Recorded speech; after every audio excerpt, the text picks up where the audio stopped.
आप सभी का स्वागत करता हूं एमआरएस स्टडी परिवार में। तो यहां पे हम लोग जो professional practice law and ethics जो सब्जेक्ट था उसमें 2021 का पेपर का सॉल्यूशन जो हम लोग 1 बाय 1 पूरे डिस्कस कर रहे थे और एकदम डिटेल में डिस्कशन कर रहे थे। तो आज का आगे की ओर बढ़ते हैं। तो आज का जो पार्ट है इसमें हम लोग क्वेश्चन देखेंगे कि describe principle of contract management, है ना। कॉन्ट्रैक्ट मैनेजमेंट के प्रिंसिपल के बारे में डिस्कस करना है and also discuss Indian contract act 1972 के बारे में भी जो है आपको यहाँ पे बताना है।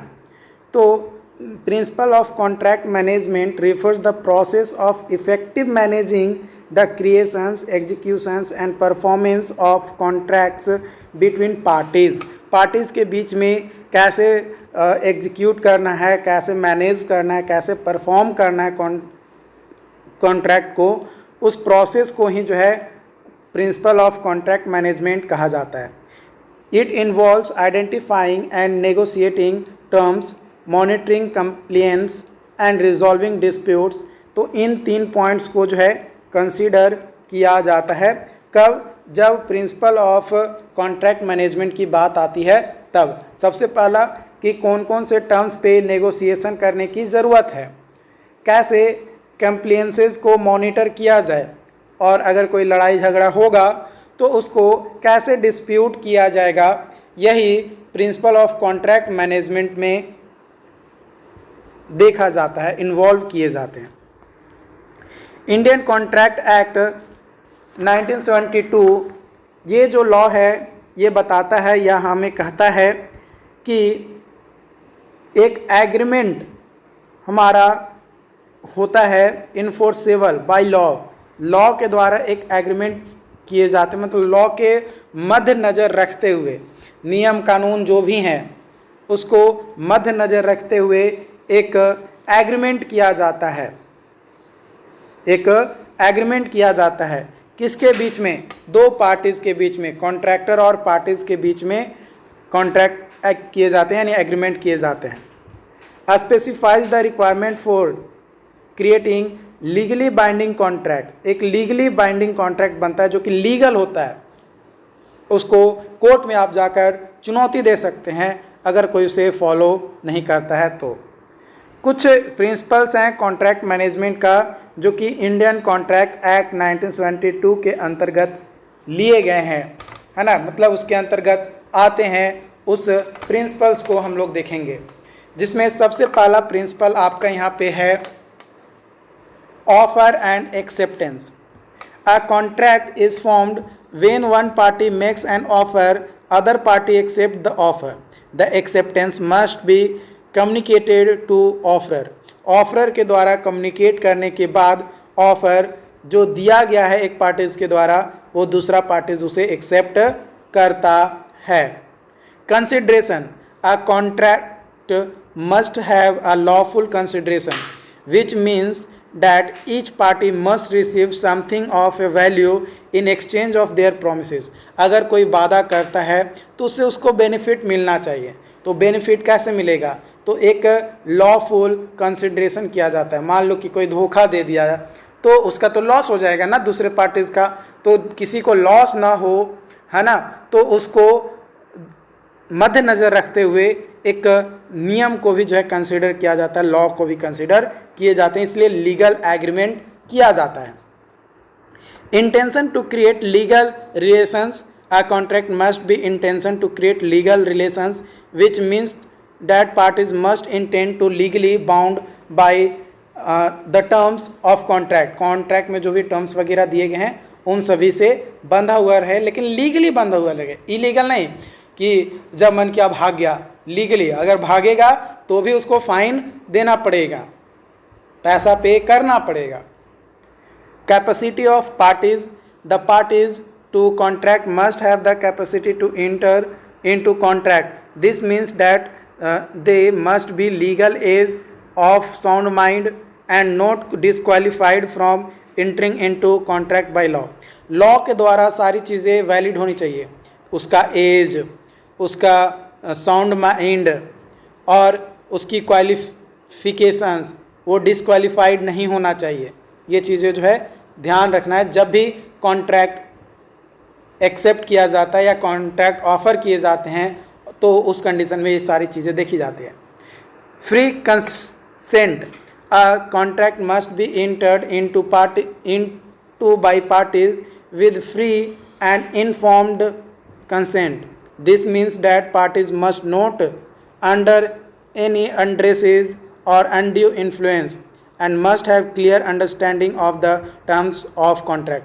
कॉन्ट्रैक्ट का जो भी टर्म्स दिए गए हैं उस कॉन्ट्रैक्ट के टर्म्स को समझे, जाने, उसको अच्छा लगे पार्टीज़ को, है ना, जो एक्सेप्ट करने वाला है उसको अगर ऑफर अच्छा लगेगा तो भाई वो एक्सेप्ट करेगा, अगर अच्छा नहीं लगेगा तो उसे वो एक्सेप्ट नहीं करेगा।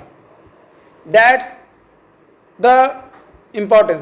यहाँ पे किसी के प्रेशर में नहीं, अरे यार इस कॉन्ट्रैक्ट को तुम ले लोगे ना, तुम ना राजा बन जाओगे। यार राजा बनने के लिए पैसा होना ज़रूरी है, प्लस उसका जो मोरल वैल्यूज़ का आता है, उसका जो इथिक्स है, वो इथिक्स भी उसका साथ देना चाहिए। ऐसा ना है कि पैसा कमाने के चक्कर में अपने इथिक्स को बेच दिया, तो ऐसा भी नहीं होना चाहिए। Lawful object, the object of contract must be lawful, यानी नियम होने चाहिए। Contract entered into for illegal और immoral purposes is not enforceable. अगर इलीगल है या इमोरल है तो वो इन्फोर्सेबल नहीं रहेगा, इसलिए लॉफुल ऑब्जेक्ट जो है बनाने हैं। In terms of contract management, Indian contract act 1972 provides the framework for negotiating, executing and performing contract, है ना। नेगोशिएट करना, एग्जीक्यूट करना और परफॉर्म करना कॉन्ट्रैक्ट को कौन प्रोवाइड कराता है? Indian contract act 1972। For resolving dispute and that may arise during the course of contract, it also set out the legal remedial available to parties in case of breach the contract. अगर कोई contract को तोड़ता है तो उसके बीच में एक legal अधिकार रहेगा कि भाई अगर आप बीच में कॉन्ट्रैक्ट को तोड़ते हैं या छोड़ते हैं, पूरा नहीं करते हैं, तो आपको इतना रुपये का फाइन भी देना पड़ सकता है। Effective contract management is essential for ensuring that parties meet their obligations under contract. अगर कोई ऑब्लिगेशंस है कॉन्ट्रैक्ट में तो उसे पार्टीज़ के द्वारा आपस में मिलकर उसे सॉल्व करने का काम भी किया जा सकता है और किया ही जाता है। And that the contract is performed in manner that meets need of both parties by following principle outlined in the Indian contract act 1972, parties can create legal binding contract that are enforceable in a court of law. Court of law जो है उसमें enforceable आपका होता है। अगला question हम लोग यहाँ पे देखेंगे। अगला क्वेश्चन है आपका यहाँ पे, what are the various types of contract in their features, है ना। कॉन्ट्रैक्ट के टाइप्स को बताना है और उसको क्या फीचर्स होते हैं वो भी बताना है। तो कॉन्ट्रैक्ट जो है कई तरीके से क्लासीफाई किए जाते हैं on the basis of nature, purpose, enforceability. इसमें से कुछ टाइप्स ऑफ कॉन्ट्रैक्ट को हम लोग देखेंगे और उसको फीचर्स के बारे में भी जानेंगे, जिसमें सबसे पहला कॉन्ट्रैक्ट है आपका एक्सप्रेस कॉन्ट्रैक्ट। एक्सप्रेस कॉन्ट्रैक्ट जो है ये लीगल, ये रिटेन और वर्बल एग्रीमेंट होते हैं पार्टीज़ के बीच में, explicitly outlines the terms and condition of agreement. Agreement में जो भी टर्म्स एंड कंडीशन दिए गए हैं उसे आउटलाइन मैंने हाईलाइट किया हुआ रहता है। This is most common type of contract and is enforceable by law. ये बाय लॉ जो है बनाए जाते हैं और कॉमन टाइप है कॉन्ट्रैक्ट का। दूसरा है इम्प्लाइड कॉन्ट्रैक्ट। इम्प्लाइड कॉन्ट्रैक्ट जो है ये भी एग्रीमेंट होते हैं पार्टीज़ के बीच में, लेकिन that is inferred from their conduct rather than one explicit word और राइटिंग या वर्ड से ही जो है नॉर्मली बोल दिया जाता है। Example, if you are going to restaurant, अगर आप मान लो कि रेस्टोरेंट जा रहे हो, है ना, और फूड ऑर्डर करते हो, there is an implied contract between you and restaurant to pay the meal.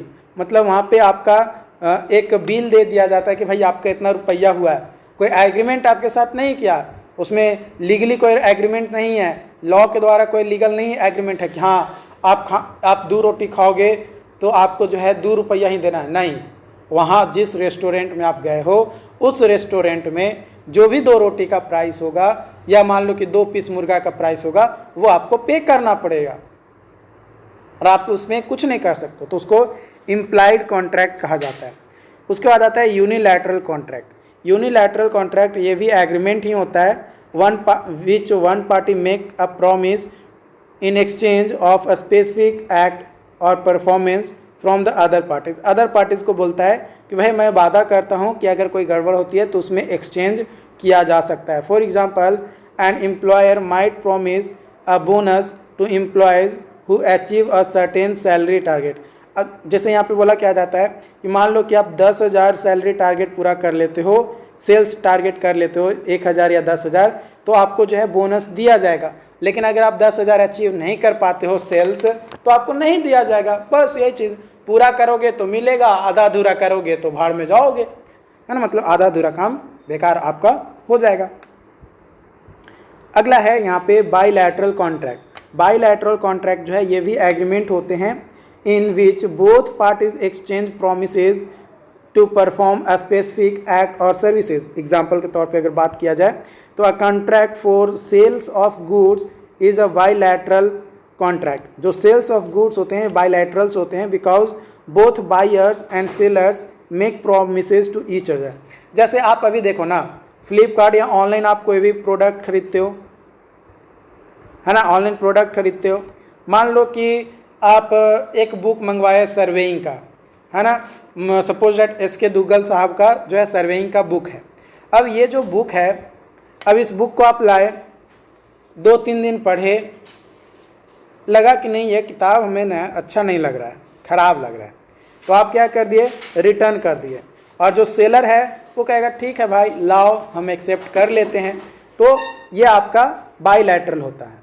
Okay, माने दोनों तरफ से यस यस बोला जाए और दोनों एक दूसरे को एक्सचेंज करें।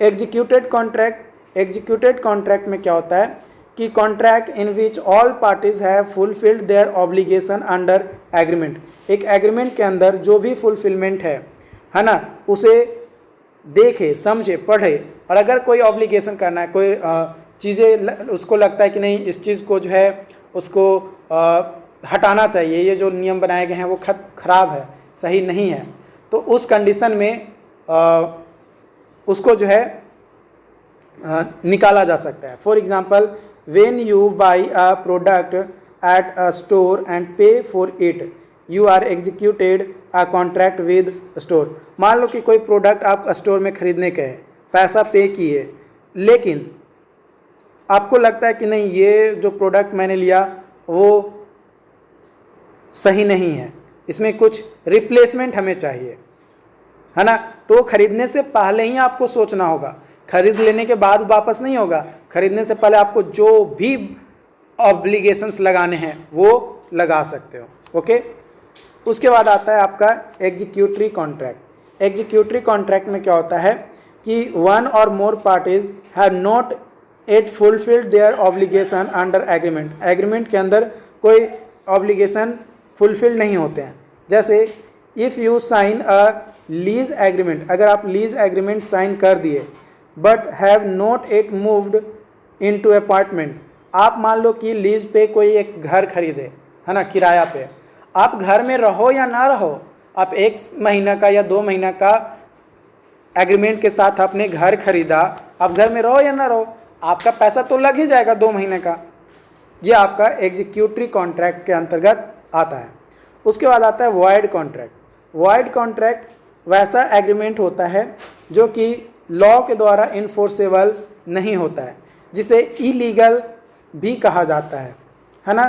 Example, a contract to sell drug is void और बिकॉज इट इज़ इलीगल, है ना, ड्रग्स बेचना इलीगल है ना, तो ये जो कॉन्ट्रैक्ट होगा वो वॉइड कॉन्ट्रैक्ट आएगा।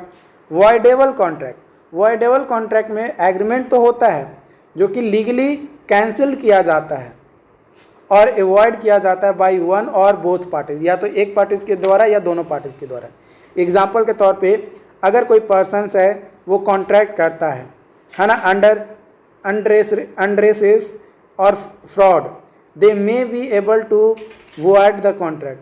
अगर मान लो कि कोई फ्रॉड करके बस एक कॉन्ट्रैक्ट कर लेता है, वो कोई चाहता है कि नहीं हमको इससे बाहर निकलना है, तो वो लीगली उस कॉन्ट्रैक्ट से बाहर निकल सकता है। There are some of common types of contracts such as each with unique features and legal implications. It is important for understanding natures and terms of contract before entering into it. यानी कभी भी contract sign करने से पहले, contract को accept करने से पहले उसके में जो भी टर्म्स एंड कंडीशन दिए गए हैं वो हमेशा पढ़ना जरूरी है। अगर आप टर्म्स एंड कंडीशन को अच्छे से नहीं पढ़ोगे तो फिर उससे जो नुकसान होगी वो आपका होगा। ओके, अगला क्वेश्चन सा है आपका, explain the process of preparing tender document and discuss weed and proposal. Weed और प्रोपोजल को डिस्कस करना है और क्या प्रोसेस होता है टेंडर डॉक्यूमेंट को बनाने का वो बात करते हैं। Preparing a tender document involves a series of steps to ensure that procurement process is transparent and fair to all potential bidders. A tender document is a formal request for bids from potential suppliers and contractors to provide goods, services, or work for project or contract. The document outlines a scope of project, a specification, valuations, criteria, terms and conditions that will govern the contract. जब भी हमें ज़रूरत पड़ती है किस चीज़ का, tender का document बनाने की, है ना, टेंडर का डॉक्यूमेंट बनाने की, तो उस कंडीशन में हमें कई सारी चीज़ों को ध्यान रखना है। जैसे क्या है स्कोप वर्क प्रोजेक्ट का, स्पेसिफिकेशंस क्या हैं, इवैल्यूएशन क्राइटेरिया क्या है, टर्म्स एंड कंडीशन क्या है, तो इन सभी को देखना रहता है। प्लस कौन पोटेंशियल सप्लायर है, कौन कॉन्ट्रैक्टर है, इन सभी को देखना पड़ता है और उसके हिसाब से, है ना, उसके हिसाब से आपका जो है टेंडर डॉक्यूमेंट तैयार किया जाता है। कुछ स्टेप्स हैं जो कि जनरल स्टेप्स होते हैं जब हम लोग टेंडर डॉक्यूमेंट बनाते हैं। तब सबसे पहला स्टेप्स है या आप कह सकते हैं वो है identifying need for tender. Tender निकालने की ज़रूरत क्यों है, why we want to introduce tender, तो उसके लिए हमें स्कोप ऑफ वर्क देखना होगा और पोटेंशियल वीडर कौन है वो देखना होगा और प्रोजेक्ट की क्या ज़रूरत है वो जो है हमें देखना होगा। उसी के अनुसार, उसी के बेसिस पे हम लोग जो है टेंडर निकालते हैं। मतलब टेंडर क्यों निकालना है ये जानना ज़रूरी है। उसके बाद दूसरा, develop the tender document. Tender document will outline the requirement and specifications of project including time frame, budget, scope of work, evaluation criteria, terms and condition और भी कई सारे रेलिवेंट इन्फॉर्मेशंस होते हैं जो वीडर्स के लिए ज़रूरी है ना, जो वीडर्स के लिए ज़रूरी है। उन चीज़ों को जो है डॉक्यूमेंट में क्या करना पड़ता है, शामिल करना पड़ता है जब डॉक्यूमेंट तैयार कर रहे होते। तो एडवर्टाइज द टेंडर, और उसके बाद टेंडर को क्या करते हैं, एडवर्टाइजमेंट देते हैं अलग अलग माध्यम से, वेबसाइट के थ्रू, पब्लिक नोटिस के थ्रू, है ना, डायरेक्ट सोलिसिएशन के थ्रू, टेंडर बुलेटिन के थ्रू, है ना, न्यूज़पेपर के थ्रू। तो अलग अलग माध्यम होते हैं जिसके माध्यम से हम लोग जो है टेंडर को क्या करते हैं, एडवर्टाइज करते हैं। रिस्पॉन्ड टू बीडर इंक्वायरीज, है ना, वीडर्स में बी क्वेश्चंस और require clarification on certain aspects of contract documents.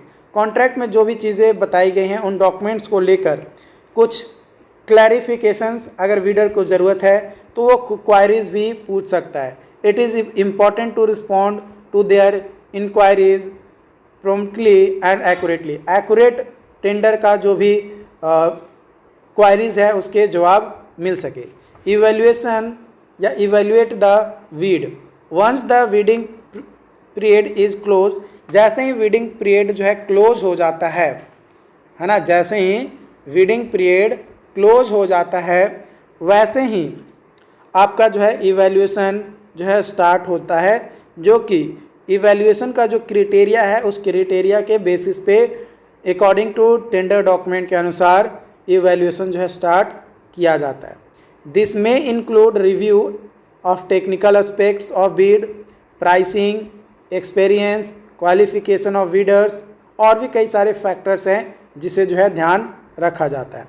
Award the contract, और जैसे ही इवैल्यूएशन कंप्लीट हो जाता है तो इवैल्यूएशन कंप्लीट होने के बाद जो उस टर्म्स एंड कंडीशंस को फुलफिल करता है जो भी बिडर, उस बिडर को कॉन्ट्रैक्ट प्रोवाइड कर दिया जाता है अकॉर्डिंग टू जो भी टेंडर डॉक्यूमेंट था उसके अनुसार। बिड एंड प्रपोजल जो है ये यूज किए जाते हैं interchangeably, but they can refer different aspects of procurement process. देखो, बिड एंड प्रपोजल दोनों ही इंटरचेंजेबल वर्ड्स हैं, लेकिन दोनों का जो प्रोक्योरमेंट प्रोसेस के तौर पे अगर बात किया जाए तो दोनों का मीनिंग अलग होता है। बिड के बारे में बात किया जाए तो बिड जो है एक रिस्पॉन्स होता है to a request for proposal, जो भी प्रपोजल दिए गए हैं उसके लिए एक रिस्पॉन्स होता है, और टेंडर डॉक्यूमेंट है ना, प्रपोजल या tender document usually involves a pricing quotations and technical proposal. Proposal की बात किया जाए तो ये टाइपिकली मोर डिटेल डॉक्यूमेंट्स होते हैं जो हाईलाइटेड होते हैं ताकि how bidder intend to meet the requirements of project का जो भी रिक्वायरमेंट है वो बिडर किस तरीके से अचीव करेगा, वो जैसे अप्रोच, मेथोडोलॉजी, रिसोर्सेज की कौन कौन से चीज़ें आपको दी जाएगी, ये सभी जो है टेंडर डॉक्यूमेंट में मेंशन्ड रहता है। या आपको कौन कौन से मटेरियल्स आपको लगाने हैं, मान लो कि आप रोड कॉन्ट्रैक्ट लिए तो आपको कौन कौन से मटेरियल लगाने हैं, पीसीसी रोड बनाना है कि आपका बिटुमिन रोड बनाना है, कौन सा रोड बनाना है, उसके बेसिस पे। अगला क्वेश्चन है आपका यहाँ पे, what is sub contract, explain role of prime contractor in sub contracting. सब कॉन्ट्रैक्टिंग जो है एक कॉमन बिजनेस प्रैक्टिस होता है जहाँ पे कंपनी जो है हायर करता है अनदर कंपनी को to perform a specific work, कोई स्पेसिफिक वर्क को पूरा करने के लिए और सर्विसेज को, लेकिन वो काम किसके लिए करेगा, जो कंपनी उसको हायर कर रहा है ना उसके लिए वो काम करेगा, उसके बिहाफ पे काम करेगा, पैसा उसको वो कंपनी देगा, ना कि जिसका कॉन्ट्रैक्ट लिया है वो देगा। ठीक है। The company that hires the other company known as prime contractor, जो अदर कंपनी को हायर करने वाला है उसको प्राइम कॉन्ट्रैक्टर कहा जाता है, और जो कंपनी हायर्ड होता है ना उसको सब कॉन्ट्रैक्टर कहा जाता है। Prime contractor is responsible for managing overall project and coordinating with sub contractor to ensure the work is completed successful, है ना, काम को सफलतापूर्वक पूरा कर लिया जाए उसके लिए जो प्राइम कॉन्ट्रैक्टर होता है वो हमेशा सब चीज़ को मैनेज करने का काम करता है और कोऑर्डिनेट करते रहता है सब कॉन्ट्रैक्टर के साथ ताकि काम जो है समय पे पूरा हो सके। This includes overseeing the quality of work performance by the subcontractor, ensuring deadlines are met, managing any issues that may arises during course of project या पीरियड ऑफ प्रोजेक्ट, जब जो पीरियड में प्रोजेक्ट जो है काम चल रहे हैं उस पीरियड में। Prime contractor also has a legal responsibility, prime contractor जो है एक लीगल रिस्पॉन्सिबिलिटी के साथ सब कॉन्ट्रैक्टर को जो है एक्सेप्ट करता है। ऐसा नहीं है कि बस बाबू तुम्हारा कंपनी बहुत अच्छा काम कर रहा है आ जाओ, नहीं, प्राइम कॉन्ट्रैक्टर भी उसको लीगली बॉन्डिंग के साथ उसको अपने साथ शामिल करता है। उसमें लेबर का सेफ्टी लॉ, है ना, लेबर कौन कितना लाएगा, इन सभी चीज़ों का मेंशन होता है। Prime contractor is typically the parties that sign the contract with client और customers and there is for responsible for ensuring that project is completed to client satisfaction. जो भी क्लाइंट का सेटिस्फैक्शन है है ना, उसके अनुसार काम करवाना किसका काम है? प्राइम कॉन्ट्रैक्टर का। सब कॉन्ट्रैक्टर का काम क्या है? सब कॉन्ट्रैक्टर का काम है कि जो प्राइम कॉन्ट्रैक्टर बोले, जिस तरीके से कहे उस तरीके से बस काम कर देना। In some cases prime contractor may also be responsible for paying the subcontractor for their work. However, this will depend on the specific terms of contract between the two parties. Generally, subcontractor will invoice the prime contractor for their services, and prime contractor will pay the subcontractor from the funds they receive from clients और customer. जो prime contractor है वो जितना भी funds प्राप्त किया है client या कस्टमर से, उसमें से जो सब कॉन्ट्रैक्टर का पैसा है या जितना का वो बिल बना के दिया है उतना वो सब कॉन्ट्रैक्टर को पे करेगा एज पर जो भी एग्रीमेंट किए गए हैं उसके अनुसार। ओवरऑल सब कॉन्ट्रैक्टिंग जो है ये अलाउ करता है कंपनीज को to take on project that they may not have the expertise and resources to complete on their own। जो सब कॉन्ट्रैक्टिंग है वो इसलिए किया जाता है ताकि जो प्राइम कॉन्ट्रैक्टर है उसके पास या तो एक्सपर्ट लोग नहीं है या फिर उसके पास वो रिसोर्सेज नहीं है जिसका यूज करके जो भी क्लाइंट के द्वारा बात किए गए हैं कि ये चीज़ें आप हमें प्रोवाइड कीजिए इस चीज़ में, तो वो उसके पास नहीं होता है, तो उस कंडीशन में सब कॉन्ट्रैक्टिंग किया जाता है। बाई हायरिंग सब contractor to perform a specific task, companies can ensure that the project is completed efficiently and to a high standard. एक हाई स्टैंडर्ड्स के साथ और एफिशिएंसी के साथ काम किया जा सके, ये इंश्योरिटीज़ के साथ जो है सब कॉन्ट्रैक्टर को क्या किया जाता है? हायर किया जाता है। द प्राइम कॉन्ट्रैक्टर में a critical role in this process. जब भी हायर किया जाता है सब कॉन्ट्रैक्टर को तो उसमें प्राइम कॉन्ट्रैक्टर का मेजर रिस्पॉन्सिबिलिटीज़ होता है, क्रिटिकल रोल होता है। As they are responsible for managing the project and ensuring all parties work together effectively. और जितने भी पार्टीज के वर्क हैं उन सभी इफेक्टिवली काम किया जा सके, है ना, और प्रोजेक्ट को मैनेज करने का काम जो है प्राइम कॉन्ट्रैक्टर का होता है। आई होप कि आज का ये सेशंस आपको समझ में आया हो। अगर फिर भी कोई सवाल रह जाता है तो आप हमें ज़रूर बताएं ताकि आपको बेटर तरीके से और अच्छे तरीके से समझाने की हम कोशिश करें। और